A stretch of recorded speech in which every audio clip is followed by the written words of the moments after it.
Perkenalkan, nama saya Rizky Desnater, NIM 220302 502 017. Teori humanistik. Pengertian teori humanistik. Teori belajar humanistik adalah salah satu teori pembelajaran yang dilandaskan pada psikologi manusia. Teori ini memfokuskan pada pembangunan diri individu dengan cara yang sesuai potensi diri, mengamati dan menilai diri dari kecamatan si pelaku. Teori mendorong seseorang untuk mengembangkan bakat dan potensinya hingga mampu mengenali dirinya sendiri. Menurut para ahli, teori humanistik menurut Arthur Cham, menurut seorang pendidik dan psikologi asal Ohio, Arthur Cham, pembelajaran merupakan suatu kegiatan yang dapat dilakukan di mana saja dan dapat menghasilkan sesuatu bagi diri seseorang.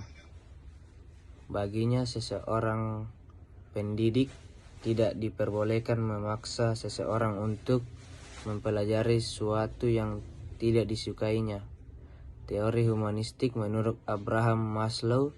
Menurut Abraham Maslow, hal terpenting dalam pembelajaran adalah proses untuk mengenal diri sendiri dengan baik.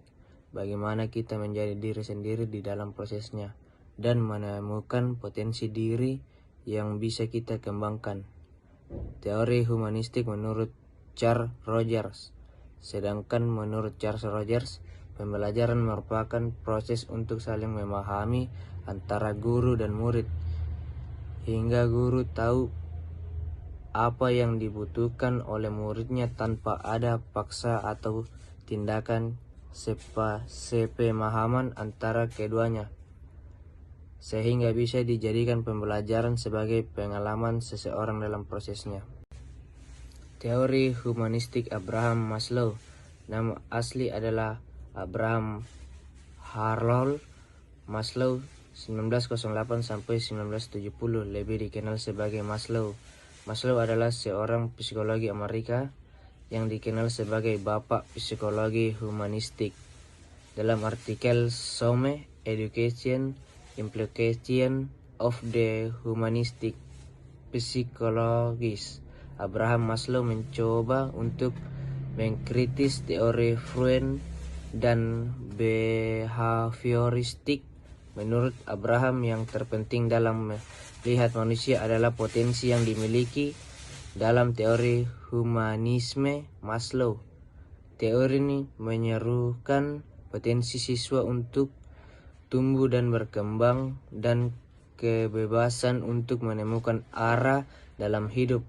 Teori humanistik juga memperlakukan siswa sebagai subjek mandiri yang menetapkan tujuan hidupnya sendiri.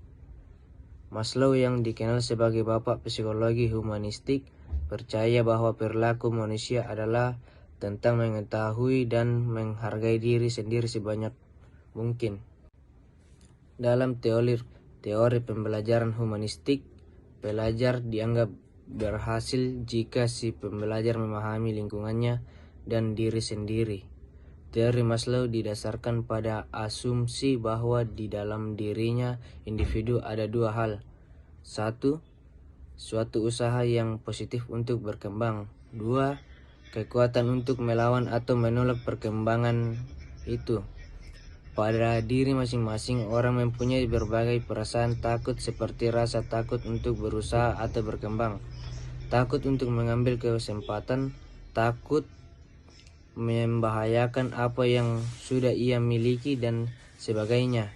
Tetapi di sisi lain, seseorang juga memiliki dorongan untuk lebih maju ke arah keutuhan, keunikan diri, ke arah berfungsinya semua kemampuan, ke arah kepercayaan diri menghadapi dunia luar, dan pada saat itu juga ia dapat menerima diri sendiri.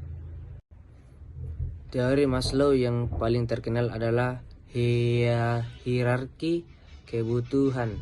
Menurut Maslow, manusia terdorong untuk memenuhi kebutuhannya, dan kebutuhan ini bersifat hierarkis dan dari yang paling dasar hingga yang paling tinggi. Adapun teori psikologi Maslow bahwa semakin besar kebutuhan, semakin besar pula usaha yang diperlakukan untuk berprestasi. Ciri-ciri teori pembelajaran humanistik. Yang pertama, menekankan pada proses aktualisasi diri masing-masing individu. Kedua, proses merupakan hal yang penting yang menjadi fokus utama belajar. Ketiga, melibatkan peran aspek kognitif, afektif. Keempat, mengedepankan pengetahuan atau pemahaman individu. Kelima, mengedepankan bentuk perilaku diri sendiri. Keenam, tidak ada yang lebih berhak mengatur proses belajar setiap individu selain diri sendiri. Prinsip-prinsip teori belajar humanistik. Yang pertama, manusia mempunyai belajar alami. Kedua, belajar signifikan terjadi apabila materi pembelajaran dirasakan murid mempunyai relevansi dengan maksud tertentu. Ketiga, belajar yang menyangkut perubahan di dalam persepsi mengenai dirinya. Keempat, tugas belajar yang mengancam diri ialah lebih mudah dirasakan bila ancaman itu kecil. Kelima, bila bencana itu rendah terdapat pengalaman siswa dalam memperoleh CAR. Keenam, belajar yang bermakna diperoleh jika siswa melakukan belajar lancar jika siswa dilibatkan dalam proses belajar.